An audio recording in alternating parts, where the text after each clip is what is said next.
नमस्कार, capital TV Uttar Pradesh में आपका स्वागत है और मैं आपके साथ प्रिया बिस्ट।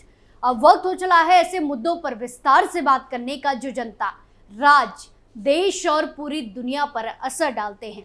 देश के सबसे बड़े राज्य उत्तर प्रदेश में जल्द ही विधानसभा की 10 सीटों पर उपचुनाव होने हैं। इन उपचुनाव को लेकर सत्ताधारी बीजेपी और सभी विपक्षी दलों ने कमर कस ली है, तो वहीं जनता का मूड भांपने के लिए कई सर्वे किए गए। इसी बीच मशहूर मूड ऑफ द नेशन सर्वे के अगस्त के आंकड़े सामने आए थे, जिसने राजनीतिक दलों की औकात बता दी थी और कई राजनेताओं के होश उड़ा दिए। वहीं अब सामने आए आंकड़ों पर बदलाव देखने को लगा है। तो क्या कुछ है सर्वे और क्या कुछ कहते हैं आंकड़े और क्या कुछ कहता है जनता का मूड, चलिए सब कुछ आपको बताते हैं। यूपी में चुनावी तैयारी, क्या कहता है जनता का मूड, सर्वे ने बताई दलों की औकात, आंकड़े देख राजनेताओं के उड़े होश। उत्तर प्रदेश में 10 विधानसभा सीटों पर उपचुनाव होने जा रहे हैं। इसको लेकर बीजेपी, सपा, कांग्रेस और बसपा के साथ साथ सभी राजनीतिक दल अपनी तैयारियों में जुटे हुए हैं। वहीं सपा प्रमुख अखिलेश यादव के माफिया और मठाधीश वाले बयान के बाद प्रदेश की राजनीति गर्मा गई है, जिसने सीएम योगी और अखिलेश यादव के बीच जुबानी हमलों का सिलसिला शुरू किया। जो जुबानी हमले कई सारे समीकरण सेट कर रहे हैं और एक महीने पहले जो जनता का मूड था उसे बदलने की पूरी कोशिश चल रही है। दरअसल जैसे ही उपचुनाव की हलचल यूपी के मैदान में हुई तो कई सर्वे किए गए और सर्वे में जनता ने अपना मूड बताया, और मूड तो कभी भी बदल सकता है और राजनीति में बयानों, जुबानी हमलों, रणनीति का खेल ही गजब है, जो जनता को सोचने पर मजबूर कर देता है। मालूम हो कि बीते दिनों मशहूर मूड ऑफ द नेशन सर्वे के अगस्त के आंकड़े सामने आए थे। इन आंकड़ों में इस सवाल का जवाब मिला था कि आखिर अगस्त में अगर चुनाव हुए तो यूपी में एनडीए और इंडिया में कौन आगे रहेगा। सर्वे के आंकड़े के अनुसार उत्तर प्रदेश में अगर अगस्त में चुनाव होते हैं तो इंडिया गठबंधन एनडीए से आगे रहता। सर्वे में एनडीए को 39 जबकि इंडिया गठबंधन के खाते में 40 सीटें जाने की संभावनाएं जताई गई थी। एनडीए में भाजपा को 35 जबकि अपना दल सोनेलाल को 2 और रालोद के खाते में भी 2 सीटें जाने की बात सामने आई थी। वहीं इंडिया गठबंधन में सपा को 34 और कांग्रेस को 6 सीटें मिलने का अनुमान लगाया गया था। वहीं मायावती के नेतृत्व वाली बसपा को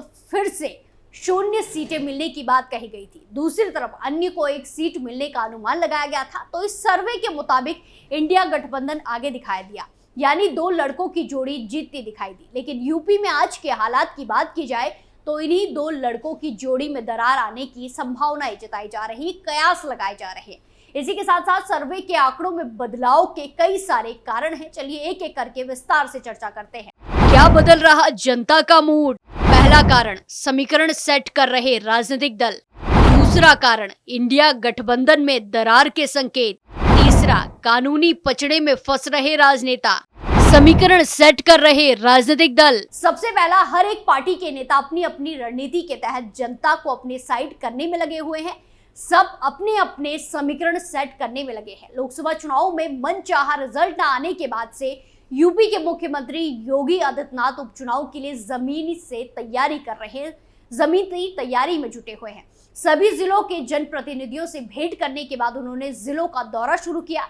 रोजगार मेला और विकास की परियोजनाओं की सौगात दे रहे हैं। साथ ही साथ विपक्षी दलों के आरोपों पर खुले मंच से हमला कर रहे हैं। तो वहीं दूसरी तरफ सपा प्रमुख अखिलेश यादव कई सारे मुद्दों पर बीजेपी सरकार को घेर रहे हैं और जनता को बीजेपी सरकार की कमियां दिखाने की कोशिश कर रहे हैं। वहीं मायावती भी अपनी रणनीति सेट करने में लगी है और इन सब के बीच यूपी में एक नए गठबंधन के बनने के संकेत मिल रहे हैं, जो यूपी में बड़ा खेल करने वाला है। दरअसल नगीना से लोकसभा सांसद चंद्रशेखर आजाद और एआईएमआईएम प्रमुख असदुद्दीन ओवैसी हाथ मिलाने जा रहे हैं और अगर ऐसा होता है तो यूपी में यह नया समीकरण बड़े दिग्गजों की नींद उड़ा सकता है। सबसे ज्यादा नुकसान समाजवादी पार्टी के राष्ट्रीय अध्यक्ष अखिलेश यादव को हो सकता है, क्योंकि ये नया गठबंधन अखिलेश यादव के पीडीए फॉर्मूले में सेध लगा सकता है। साथ ही साथ कांग्रेस के भविष्य की संभावनाओं पर भी ब्रेक लग सकता है। वहीं चंद्रशेखर आजाद और असदुद्दीन ओवैसी के बीच अच्छे रिश्ते हैं और ये बात किसी से छिपी भी नहीं है। राजनीति में देखा जाए तो दोनों ही नाम बड़े हैं और दोनों में गठबंधन की घोषणा हुई तो फिर यूपी की सियासत में बहुत कुछ बदल सकता है। इंडिया गठबंधन में दरार के संकेत। वहीं जनता के मूड में बदलाव का दूसरा कारण है दो लड़कों की जोड़ी का टूटना। राहुल गांधी और अखिलेश यादव के बीच सब कुछ ठीक चल रहा है, ये कह नहीं सकते। लोकसभा चुनाव 2024 के रिजल्ट से खुश समाजवादी पार्टी अपने विस्तार के लिए पंख फैला रही है। अखिलेश यादव पार्टी को राष्ट्रीय पार्टी का दर्जा दिलवाना चाहते हैं। इसके लिए पार्टी यूपी के साथ साथ बाकी राज्यों में चुनावी मैदान में उतरने की तैयारी कर रही है, लेकिन हर जगह उन्हें कांग्रेस के सामने समझौता करना पड़ रहा है। पहले मध्य प्रदेश और फिर हरियाणा में कांग्रेस ने सपा को एक भी सीट नहीं देकर यह संदेश दिया कि उसके लिए समाजवादी पार्टी उत्तर प्रदेश से बाहर मायने नहीं रखती है।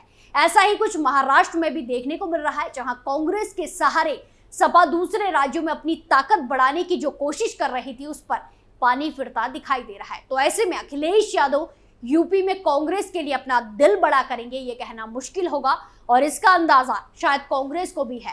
तभी समाजवादी पार्टी से गठबंधन की चर्चा के बीच कांग्रेस ने सभी 10 सीटों पर प्रभारी और पर्यवेक्षक नियुक्त कर दिए हैं। अब ऐसे में कहा जा रहा है कि सपा से अगर गठबंधन की बात नहीं बनती है तो कांग्रेस अकेले मैदान में उतरेगी। यूपी कांग्रेस ने जिन सीटों पर मजबूत प्रभारी नियुक्त किए हैं उनमें मिल्कीपुर, सीसामऊ, कटहरी और कुंद्रुकी जैसी सीटें शामिल हैं। 2022 चुनाव में इन सीटों पर समाजवादी पार्टी को जीत मिली थी। कानूनी पचड़े में फंस रहे राजनेता। अगला कारण आंकड़ों में बदलाव का है, राजनेताओं का जेल जाना या फिर किसी कानूनी पचड़े में फंसना। उपचुनाव से पहले ही ताबड़तोड़ तरीके से सपा के कई नेता गंभीर मामलों में फंस रहे हैं और इन मामलों में सबसे बड़ा है महिला सुरक्षा का। सपा के जितने भी नेता जेल जा रहे हैं वो नाबालिग महिला के साथ गलत काम करने के आरोप में फंसे हैं। मोहित खान हो, नवाब सिंह यादव हो या फिर अभी अभी योगी की पुलिस के आगे सरेंडर करने वाले जाहिद बेग और भी कई नेता हैं जो जेल गए हैं और ये मामले महिला सुरक्षा पर सवाल खड़े कर रहे हैं। और महिलाएं एक साइलेंट वोटर के तौर पर काम करती हैं और इन सब मामलों का असर उनके दिलो दिमाग में जरूर पड़ा है, जिसके बाद उनका मूड भी बदला है। ऐसे ही और भी कई सारे कारण हैं जो जनता के मूड को बदलने में अहम भूमिका निभा रहे हैं, जैसे एनकाउंटर, बुलडोजर एक्शन, नेताओं के बयान और नेताओं का दल बदलना और भी बहुत कुछ, क्योंकि हर समय स्थिति एक जैसी नहीं रहती। ऐसे में क्या कुछ यूपी के उपचुनाव में देखने को मिलता है, ये बड़ा सवाल है। उत्तर प्रदेश की जिन 10 विधानसभा सीटों पर उपचुनाव होने हैं उनमें कटहरी, अंबेडकर नगर, करहल, मैनपुरी, मिल्कीपुर, अयोध्या, मीरापुर, मुजफ्फरनगर, गाजियाबाद, मझवा, मिर्जापुर, सीसामऊ, कानपुर नगर, खैर, अलीगढ़, फुलपुर, प्रयागराज और कुंद्रुकी, मुरादाबाद शामिल हैं। इन सीटों में से 9 सीट लोकसभा चुनाव में सपा विधायकों के सांसद चुने जाने के कारण खाली हुई हैं, जबकि सीसामऊ सीट सपा के इरफान सोलंकी को आपराधिक मामले में जेल की सजा होने के बाद उनकी सदस्यता रद्द होने के कारण खाली हुई 10 सीटों में से 5 सीसामऊ, कटहरी, करहल, मिल्कीपुर और कुंद्रुकी सपा के पास थी। वहीं फुलपुर, गाजियाबाद, मझवा और खैर बीजेपी के पास थी। मीरापुर सीट भाजपा के सहयोगी राष्ट्रीय लोकदल यानी कि रालोद के पास थी।